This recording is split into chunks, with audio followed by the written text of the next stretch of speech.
Assalamualaikum warahmatullahi wabarakatuh. Waalaikumsalam.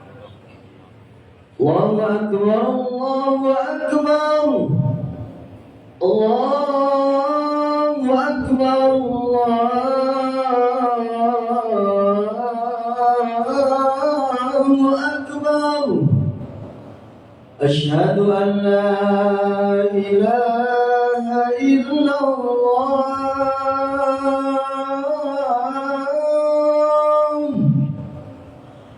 أشهد أن لا إله إلا الله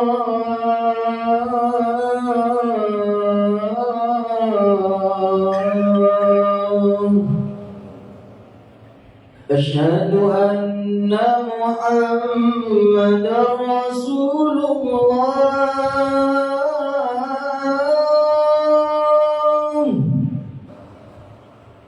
أشهد أن محمدا رسول الله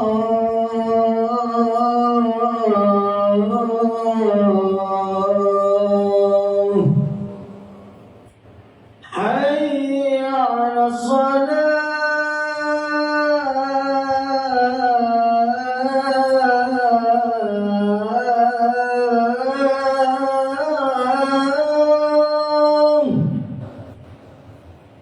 حي على الصلاة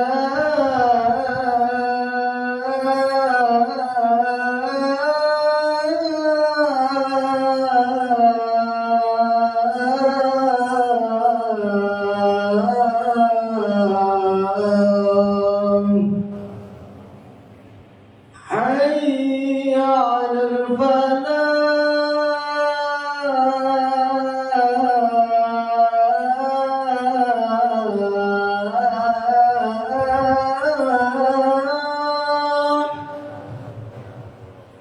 حي على الفلاح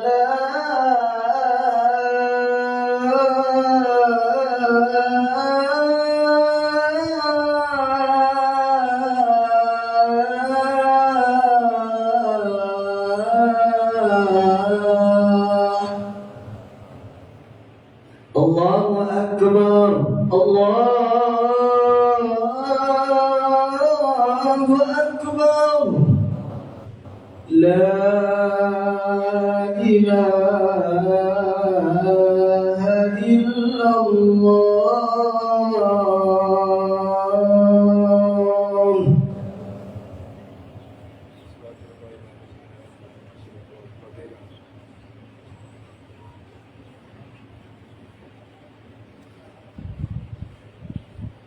Alhamdulillah. Alhamdulillahilladzi hayya 'ibadihi al-muttaqin anwa'an ni'ami fil jannah. Bi qawlihi ta'ala wa uzlifatil jannatu lil muttaqin.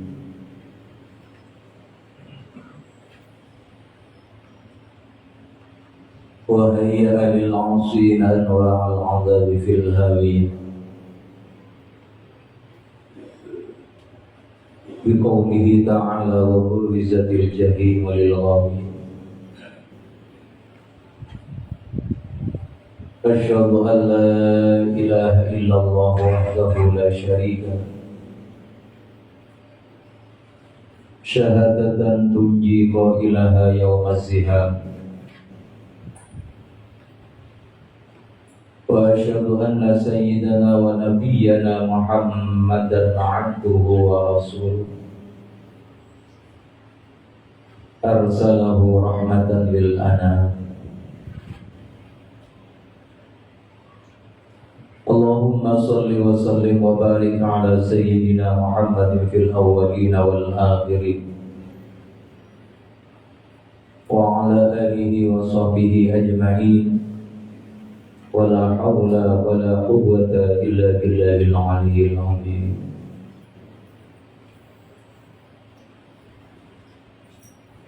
Amma ba'd, fa ya ayyuhal mu'takifuna rahimakumullah, usikum wa nafsi bi taqwallah, ittaqullah. Ittaqullaha haqqa taqwa faqad faza man ittaqa wa khaba man taqa.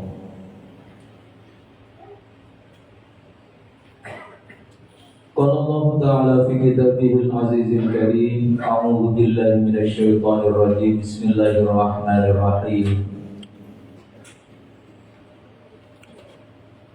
Wattaqu yawman turja'una fihi ila Allah. Thumma tuwaffa kullu nafsin ma kasabat wa hum la yuzlamun. Shadaqallahul azim. Ma'asyiral muslimin, saudara-saudara sidang salat Jumat rahimani wa rahimakumullah. Melalui mimbar yang mulia dan suci ini, dan di dalam kesempatan yang sangat dan amat terbatas ini,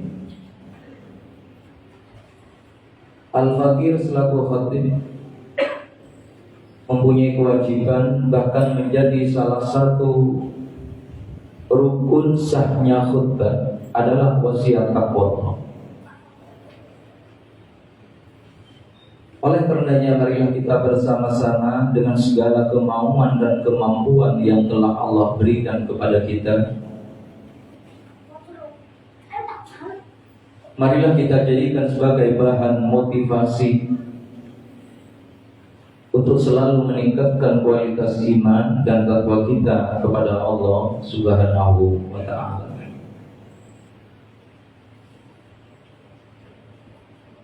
Tentunya dengan cara melaksanakan ibadah-ibadah kepada Allah dengan baik dan benar. Baik artinya di dalam melaksanakan ibadah kepada Allah, hendaklah kita tidak memakai aturan-aturan sendiri sesuai dengan keinginan kita, tetapi mengikuti jejak langkah syariat yang telah dibawa oleh baginda besar Muhammad sallallahu alaihi wasallam. Benar artinya dalam melaksanakan ibadah kepada Allah,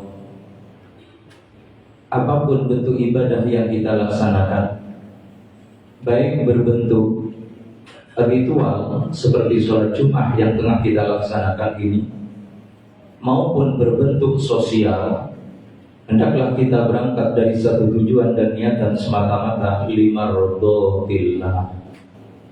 Itulah niatan tertinggi daripada menghadapkan keridhaan Allah Subhanahu wa Ta'ala. Ma'asyiral muslimin, saudara-saudara dirahmati oleh Allah.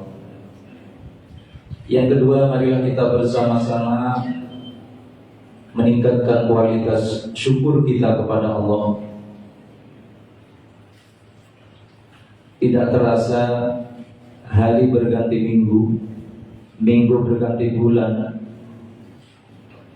dan bulan pun berganti tahun. Kita sudah berada di dalam satu bulan yang sangat bersejarah dalam kehidupan beragama di seluruh penjuru dunia, yaitu bulan Rabiul Awal, kelahiran baginda Nabi Muhammad sallallahu alaihi wasallam, yang walaupun di negaranya sendiri itu tidak ada yang namanya peringatan Maulid Nabi. Justru di luar negaranya di mana Nabi Muhammad itu dilahirkan, seluruh dunia Rabiul Awal dijadikan momentum untuk mengungkapkan rasa bahagianya, berbangga dengan lahirnya baginda Nabi Muhammad sallallahu alaihi wasallam. Sesuai dengan firman Allah dalam surat Yunus ayat 5-9. Qul bi fadlillah wa bi rahmatihi fa bidzalika falyafrahu. Ini hadis. Ini dalil qat'inya di sini. Dalil Qur'annya di sini. Qul bi fadlillah wa bi rahmatihi fa bidzalika falyafrahu. Katakanlah wahai Muhammad, dengan anugerah Allah dan dengan rahmatnya Allah, fa bidzalika falyafrahu, maka dengan fadl dan rahmat Allah, falyafrahu, maka berbahagialah. Saudara-saudara, perintah Allah ini adalah menyarankan kepada kita agar supaya setiap kita mendapatkan rahmat Allah, mendapatkan nikmat Allah, mendapatkan anugerah Allah, hendaklah kita bahagia. Dengan cara apa? Berbahagia itu banyak bentuknya, diantaranya mensyukuri nikmat itu. Selesai sembuh dari sakit, kita dianjurkan untuk bersyukur, walaupun sangat sederhana. Apakah dengan mengundang 3 orang, 5 orang, bentuk syukurnya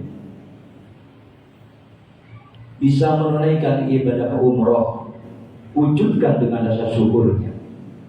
Bisa menunaikan ibadah haji, ungkapkan rasa syukurnya, karena itu nikmat dari Allah. Keterima dalam sebuah pekerjaan, ungkapkan rasa syukurnya walaupun sesederhana mungkin. Falyafrahu, berbahagialah. Nah, di antara nikmat dan anugerah Allah yang paling istimewa tidak ada lain lahirnya baginda Nabi besar Muhammad sallallahu alaihi wasallam. Karena beliaulah kita ada. Seandainya Allah tidak mempunyai azam, iradah untuk menciptakan Nabi Muhammad, mustahil kita ada. Laulaka lama khalaqtul aflaq, dalam hadis qudsi. Seandainya bukan karena engkau Muhammad, aku tidak akan ciptakan seluruh makhluk. Langit, bumi dan seisinya itu karena tercipta dari nur Nabi Muhammad sallallahu alaihi wasallam. Manusianya belum lahir, 600 tahun sebelum lahirnya Rasulullah itu sudah diceritakan oleh Nabi Isa. Mimba dismuhu Ahmad, ada nama seseorang akhir daripada Anbiya dan Rasul namanya Ahmad. Bahkan jauh sebelumnya Nabiullah Adam alaihissalam ketika mau menyentuh ibu Hawa istrinya, kata Allah, jangan sentuh dulu wahai Adam. Ufi mahram, selesaikan bayar maharnya dulu. Nabi Adam tidak paham, mahruka ya Allah, wa mahri ya Allah. Apakah mahar saya untuk menghalalkan saya menyentuh istri saya Hawa ya Allah? Sholli ala Muhammad. Bersolawatlah kepada Nabi Muhammad. Sejak Nabi Allah Adam diciptakan, nama Muhammad sudah disebut. Malaikat Jibril turun mengajari dengan kalimat sallallahu ala Muhammad, itu mahar. Makanya sampai sekarang dinamakan sholawat Jibril. Masyarul muslimin yang dirahmati oleh Allah, sehingga acara demi acara, maulid Nabi demi maulid Nabi, peringatan demi peringatan diadakan di mana-mana. Mulai masuk tanggal 1 Rabiul Awal sampai penutup dari Rabiul Awal, bahkan kadang-kala di luar bulan Rabiul Awal masih ada peringatan maulidnya. Pertama, itu adalah bukti autentik bahwa itu adalah ungkapan kebahagiaannya menghormat baginda besar Muhammad sallallahu alaihi wasallam sebagai realisasi daripada ayat fal yafrahu. Walaupun kadang-kala saudara-saudara dari termotivasinya mungkin menghormat maulid Nabi ini sampai kadang-kadang yang dipakai adalah hadis palsu, dan itu tidak boleh. Contoh seperti man aqama maulidi kuntu syafi'an lahu yaumil qiyamah. Orang siapa yang menghormati hari kelahiranku, nanti aku akan berikan syafaat. Dari mana? Kok adanya maulid Nabi itu zamannya itu, tapi zaman Rasulullah tidak ada, sahabat tidak ada. Rasulullah bisa bersabda seperti itu. Dan coba cari di buku hadis sahih Bukhari Muslim, sahih Tirmidzi, sahih, tidak ada, palsu. Ambil hadis yang standar saja, man ahya as-sunnati faqad ahabba, itu sahih. Ma'asyiral muslimin yang dirahmati oleh Allah Subhanahu wa taala, dari adanya peringatan demi peringatan maulid Nabi demi maulid Nabi ini, yang terpenting bukan adanya seremonialnya. Di sana ada peringatan, di sini ada peringatan, bahkan besar-besar, habis jutaan, puluhan juta, miliar. Bukan seremonialnya saja yang terpenting. Justru yang terpenting adalah bagaimana kita bisa mengambil iktibar dari peringatan itu. Kalau hanya seremonial, selesai peringatan, selesai. Tidak ada hikmah yang bisa kita ambil. Yang terpenting adalah peringatan itu melahirkan kita koreksi diri. Apakah yang selama ini kita mengaku umat Nabi Muhammad betul-betul sudah punya identitas? Sudah memiliki identitas atau belum? Dan identitas ini bukan identitas abal-abal. Identitas ini langsung stempel dari Allah Subhanahu wa ta'ala. Dalam surat Al-Fat ayat 29, identitas umat Rasulullah itu ada 5. Kalau tidak, saudara-saudara, maka pengakuan kita tentang umat Muhammad itu adalah bohong. Sebab apa? Langkah dan perbuatan kita jauh daripada apa yang digariskan oleh Allah menjadi identitas umat Nabi Muhammad Sallallahu Alaihi Wasallam. Yang kedua, harapan syafaat kita adalah bualan kosong. Mengharapkan syafaat dari Rasulullah, sementara perintah Rasulullah A yang tidak jalankan B, itu kan bualan kosong. Oleh karenanya, pada kesempatan yang sangat singkat ini sedikit kami kupas tentang identitas Rasulullah seperti yang tertera di dalam surat Al-Fat ayat 29. Ada 5. Yang pertama, Muhammadur Rasulullah walladzina ma'ahu asyidda'u 'alal kuffar. Ciri khas umat Rasulullah mudah-mudahan kita miliki. Asyidda'u 'alal kuffar, keras terhadap orang-orang kafir. Apa yang dimaksud keras terhadap orang-orang kafir? Apakah setiap kita bertemu dengan orang non-muslim kita bunuh? Tidak. Kita ambil harta bendanya halal, tidak. Apalagi di Indonesia, ini kafir dhimmi, bukan kafir harbi, wajib hukumnya saling menghormati. Bahkan kafir dhimmi ini kalau kita sakiti, fa'ana hajijuhu yaumil qiyamah, kata Rasulullah, saya menjadi lawan. Tidak boleh. Harta benda Cina kita curi halal, tidak bisa. Bukan harbi tapi dhimmi. Terus apa yang dimaksud kita keras terhadap orang kafir?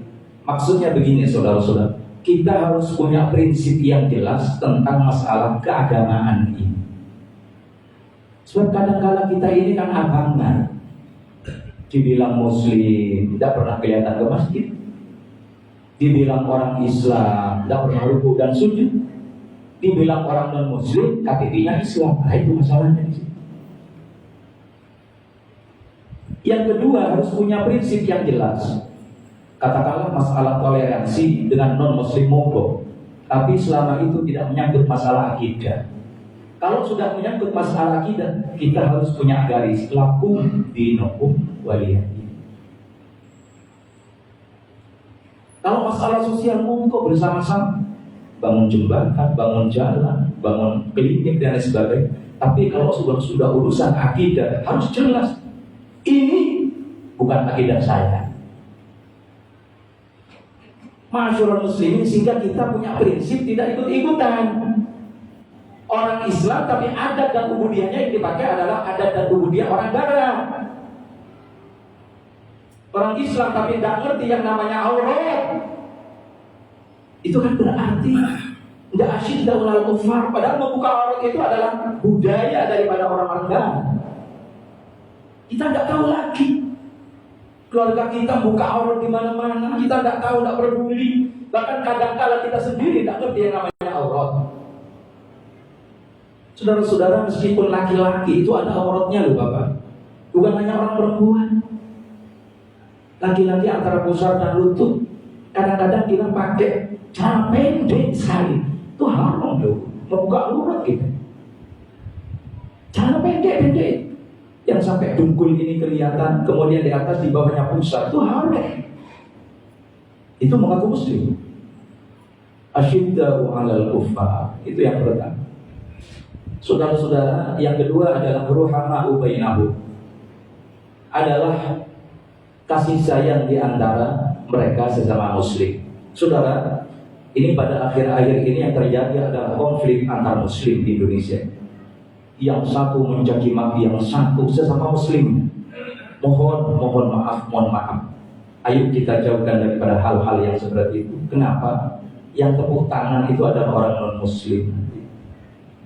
Orang muslim sendiri habis tenaganya karena dengan percekcokan, kesalahpahaman seperti itu. Ayo sadar, bersatulah umat muslim ini, saling menghormati. Jangan saling merasa saya lebih hormat, lebih mulia dari tidak. Saling menghormati. Karena yang diperintahkan untuk dijadikan uswatun hasanah adalah amal soleh, bukan dari tah atau keturunan, bukan. Meskipun keturunan wali songo, kalau orangnya tidak sholat, jangan kita jadikan sebagai uswah, panutan, jangan. Meskipun keturunan orang buang sampah, tapi kalau orangnya soleh, alim, jadikan panutan. Itu intinya di situ. Ma'asyiral muslimin, yang kedua, yang ketiga, taruhum ruk'an sujada. Ciri daripada umat Muhammad, buktikan dengan rukuk dan sujudnya. Mengaku umat Muhammad, tapi sholat 5 waktunya tidak istiqomah. Kalau sempat sholat, kalau tidak sempat ya udah.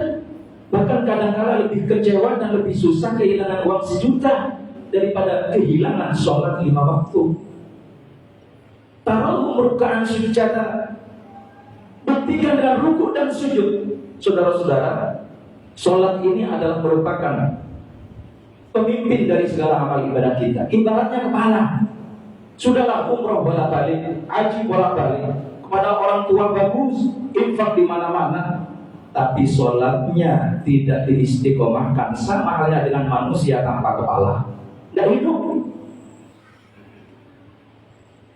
Bahkan saudara-saudara, satu-satunya perintah Allah yang langsung Allah perintahkan sendiri berhadapan dengan Rasulullah kan sholat. Kalau haji melalui malaikat Jibril, puasa melalui malaikat Jibril, zakat melalui malaikat Jibril, tapi sholat langsung Nabi Muhammad dipanggil. Ma'asyiral muslimin, dan baginda sendiri mencontohkan itu, bukan hanya yuk sholat istiqomah, enggak. Kalau Rasulullah alaikum bil jamaah, ayo kita senantiasa usahakan berjamaah. Karena Rasulullah sendiri tidak pernah sholat munfarid, itu tidak pernah. Sampai akhir hayatnya Rasulullah, kan sholat Isya itu malam Senin, itu kan terakhir Rasulullah sholat di Masjid Nabawi berjamaah. Subuh Rasulullah tidak bisa sebetulnya sholat di Masjid Nabawi. Subuh hari Senin tanggal 12 Rabiul Awal mau meninggal itu. Akhirnya bilang sama Abu Bakar, ngimami, saya tidak bisa, saya sudah tidak bisa dakwah ngimam. Tapi apa yang terjadi? Wasahhatis sahabat, semua sahabat menjerit, ya Allah, ya Rasulullah, Rasulullah sudah mau meninggalkan kita. Akhirnya Rasulullah mendengar suara apa itu? Suara sahabat menjerit, ya Rasulullah, kata Fatimah, panggil Abu Bakar, Umar, Utsman, tolong bopong saya ke masjid, saya mau berjamaah. Terakhir Rasulullah masih berjamaah subuh. Baru selesai subuh, malaikat Israel datang. Jadi tidak ada satupun sholat yang munfarid Rasulullah. Ucapkan terus. Itu Rasulullah. Jadi apa yang diperintahkan Rasulullah, memang beliau itu teladan. Kalau sekarang kan banyak orang bisa memberikan contoh, tapi sulit untuk dijadikan contoh. Kalau hanya memberikan contoh gampang, infak, sedekah, dia sendiri tidak berinfak sedekah. Ma'asyiral muslimin, ruk'an sujada. Yang keempat, yang tahu fadlan minallahi wa ridwana, mencari anugerah Allah itu barometernya ada keridhaan Allah. Saudara-saudara, kita memang dianjurkan untuk mencari rizki, tapi yang menjadi barometer bukan suksesnya, bukan. Kalau suksesnya kita tidak tahu halal haram, yang penting saya sukses, tidak peduli halal haram, teman jadi lawan tidak peduli. Bukan itu umat Muhammad. Yang tahu fadlan minallahi wa ridwana adalah menjadikan barometernya itu ridha Allah. Contohnya begini, dengan cara ini memang saya cepat kaya, tapi dengan cara ini Allah ridho apa tidak? Gitu. Dengan cara ini saya cepat naik pangkat memang, karena sikut kanan kiri, pakai rosi wal murtasi, pakai sodok. Tapi dengan cara ini Allah ridho apa tidak? Kalau tidak, tinggalkan. Itu maksud waridwana. Jadi barometernya itu ridho Allah, bukan kesuksesan. Terakhir, simahum fi wujuhihim min athari sujud. Ini penutup. Umat Muhammad itu ada ciri di wajahnya, bekas daripada sujud. Itu adalah tandanya apa? Apakah di dahi ini ada hitamnya, itu umat Muhammad? Boleh jadi, kalau memang itu sering sujud. Tapi kan bisa dibuat-buat. Yang paling penting athari sujud atau bekasnya sujud itu adalah makna sujud itu bisa diamalkan di luar sujud. Itu maksudnya. Kalau sujud kan pelajaran kita jujur. Tidak hanya waktu sujud jujur, di luar sujud praktekkan maha sujud. Itu maksudnya seperti itu. Kalau sujud kita menjadi orang yang tawadu sampai kepala ditaruh di bawah. Keluar sujud praktekkan tawadu itu, adab asor itu, etika itu dipakai. Gitu maksudnya. Itu namanya athari sujud. Karena terbatasnya waktu itu yang dapat kami sampaikan, mudah-mudahan ada guna manfaatnya. Barakallahu li wa lakum fil Qur'anil Hakim wa nafa'ani wa bima fihi minal ayati wa dzikril hakim. Allahumma salli wa sallim ala sayyidina Muhammad wa ala ali sayyidina Muhammad. Dan bagi Rabbana masyaallah la ilaha illallah wa la syarika lahu wa ma'al majdi wa kafa wa asyhadu anna sayyidina Muhammadan abduhu wa rasuluhu sayyidul khalaqi wal bashar. Allahumma shalli wa sallim barik ala sayyidina Muhammadin maqatal ta'ala bi nadari wa kun bi qadar ma ba'd fa ya hadirun rahimakumullah. Usikum wa nafsi bi taqwallah taqallahu qatihi wa la tamutunna illa wa antum muslimun. Wa ala ayyuhal hadirun rahimakumullah. Allah amarna bi taqati bi nafsi وثنى بملائكته بذكره قال تعالى ولم يزل غير امر علينا ان الله وملائكته يصلون على النبي يا ايها الذين امنوا صلوا عليه وسلموا تسليما فاجيبوا عباد الله الى ما دعاكم وصلوا وسلموا على من اهتدى اللهم صل وسلم وبارك على سيدنا محمد وعلى ال سيدنا محمد كما صليت على سيدنا ابراهيم وعلى ال سيدنا ابراهيم بارك على سيدنا محمد وعلى ال سيدنا محمد كما باركت على سيدنا ابراهيم وعلى ال سيدنا ابراهيم في العالمين انك حميد مجيد اللهم اغفر للمسلمين والمسلمات والمؤمنين والمؤمنات الاحياء منهم والاموات انك سميع قريب مجيب الدعوات وقاضي الحاجات وغافر الذنوب والخطيئات ربنا آتنا في الدنيا حسنه وفي الاخره حسنه وقنا عذاب النار. Allah ya'muru bil ihsani wa ita'i dzil qurba wa yanha 'anil munkari ya'idhukum la'allakum tadhakkarun wa la dzikrullahi akbar. Allahu akbar, Allahu akbar, asyhadu an la